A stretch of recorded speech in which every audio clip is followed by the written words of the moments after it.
नमस्ते सम्पूर्ण विद्यार्थीहरूलाई। आज म तपाईहरुको लागि प्लवनको नियम अर्थात् ल अफ फ्लोटेसन सम्बन्धी जानकारी लिएर आएको छु। म हिरा सर। तपाईहरुलाई यो भिडियो कस्तो लाग्दैछ? अन्य टपिक सम्बन्धी भिडियो चाहिएमा कृपया कमेन्ट बक्समा कमेन्ट राख्नुहोला। यदि तपाई पहिलो पल्ट यो च्यानलमा हुनुहुन्छ भने च्यानल सब्स्क्राइब गर्नुहोला र छेउमा रहेको बेल प्रेस गर्नुहोला ताकि जब यो च्यानलमा भिडियो अपलोड हुनेछ तपाई यो भिडियो सम्बन्धी नोटिफिकेसन सजिलैसँग पाउनुहुनेछ र भिडियो मिस हुने छैन। हजुर, so without delaying our time let's move towards our topic. So for today's our topic is principle or you can say law of flotation, प्लवन को नियम।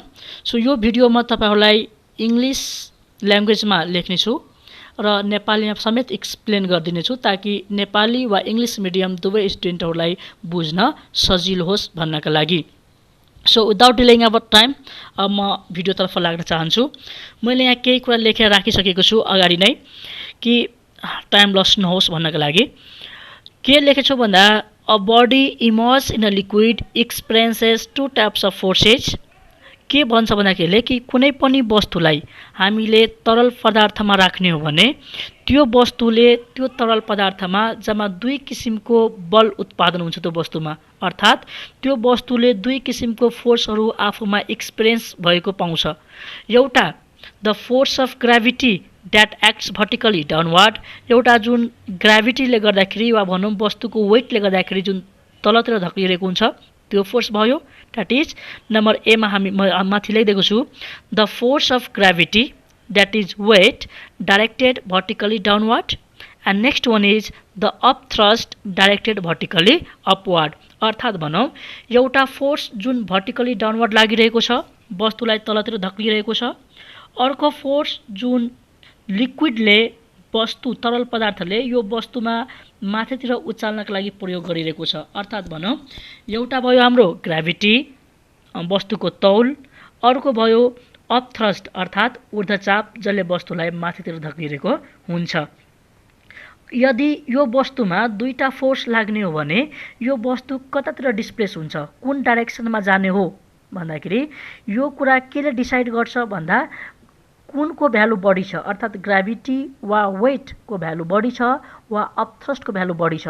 यदि ग्राभिटी बढी छ भने वस्तु तलतिर जान्छ, यदि अपथ्रस्ट बढी छ भने वस्तु माथितिर तैरन्छ भने यो कन्डिसन ग्राभिटी र अपथ्रस्टको भ्यालुको फरकले गर्दाखेरि जम्मा हामीले तीन किसिमको कन्डिसनहरू महसुस गर्न सक्छौँ वा तीनवटा सम्भावनाहरू हामीले उत्पन्न भएको देख्छौँ।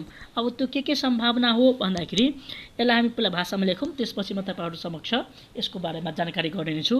अर्थात् भनौँ under the action of these forces, okay, under the action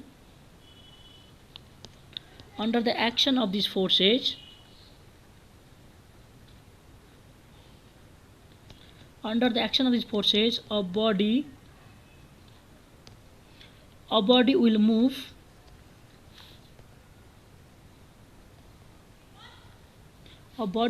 in the direction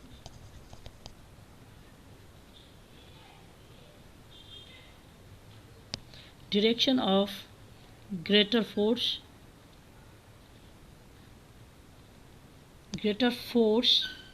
okay. So now when under the action of these forces body will move in the direction of greater force, जुन force बढी छ त्यो डिरेक्सनमा body आफूलाई displace गरिरहेको हुन्छ। त्यसो भए कतिवटा केस पोसिबल भयो भन्दाखेरि तीनवटा केस पोसिबल हुन्छ। 3, okay, THRE 3 cases are possible. 3 cases are possible if an object is immersed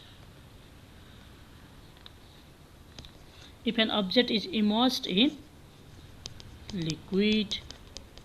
अर्थात् भनौँ यदि कुनै पनि वस्तु लिक्विडमा इमर्ज भएको छ भने हामीले कतिवटा कन्डिसन वा कतिवटा हामीले महसुस गर्न सक्छौँ केसेस भन्दाखेरि 3वटा केस हामीले महसुस गर्न सक्छौँ।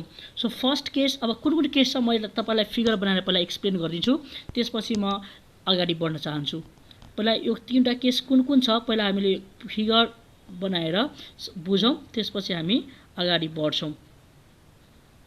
सब 3वटा केस छ हामीसँग। 3वटा केसको लागि म 3वटा फिगर बनाउन चाहन्छु अनि तपाईहरुलाई यो फिगरबाट सजिलोसँग क्लियर कन्सेप्ट होस् ताकि हामीले अगाडि बढ्नका लागि कुनै पनि किसिमको कन्फ्युजन क्रिएट नहोस्।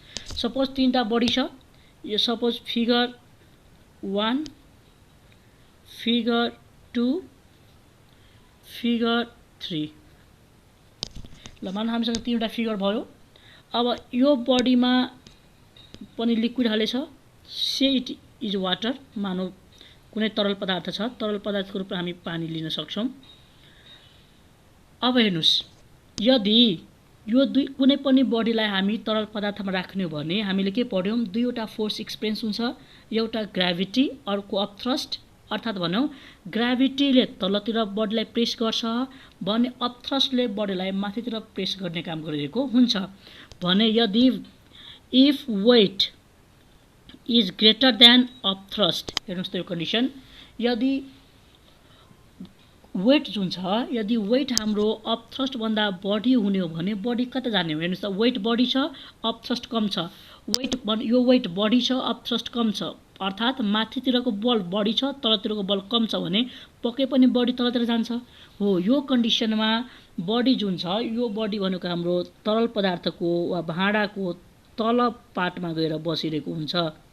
यो कन्डिसनमा के हुन्छ, कुनै यो बडी छ भने यो बडी तरल पदार्थको पिठमा गएर बस्छ। यो कन्डिसनमा यदि हाम्रो W is equal to U, अर्थात् भनेको weight of the body is equal to upthrust, यदि वेट र अपथ्रस्ट बराबर हुने भने बडी के हुन्छ, यो कन्डिसनमा दुवैको यदि भ्यालु बराबर छ, यो कन्डिसनमा ग्राभिटी र अपथ्रस्टको भ्यालु बराबर छ भने यो कन्डिसनमा के देखा पर्छ भन्दाखेरि यो जुन बडी छ हामीसँग, यो बडी तरल पदार्थमा कुनै पनि ठाउँमा ओके सन्तुलन भएर बसिरहेको हुन्छ।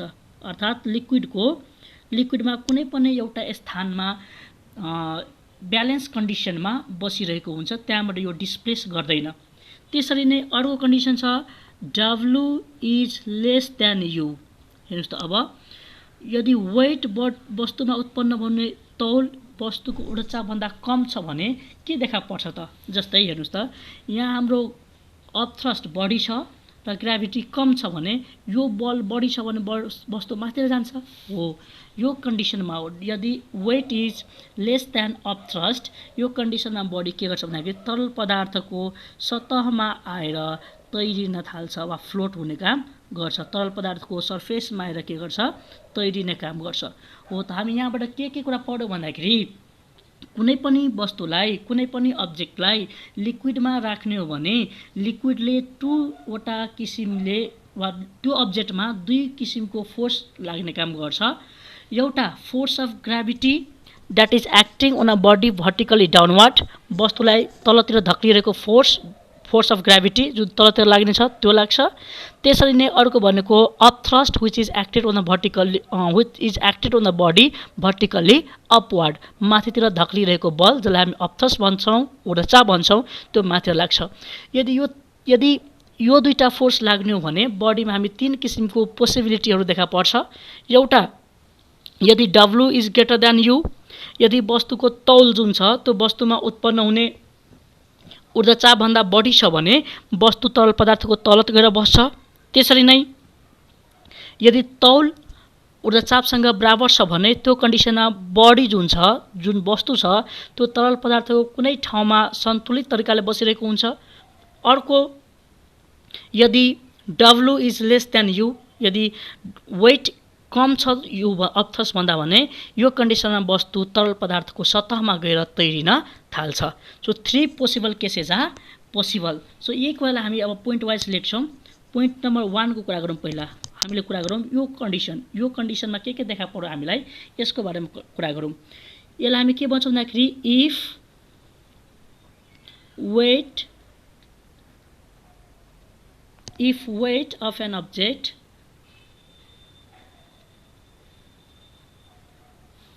if weight of an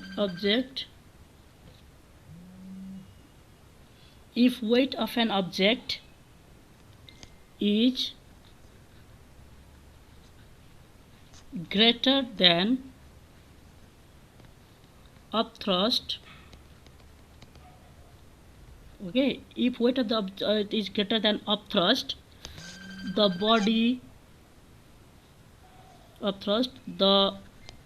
body sinks to the bottom. यो कन्डिसनमा बडी के हुन्छ भन्दाखेरि बटमतिर सिङ्क हुन्छ।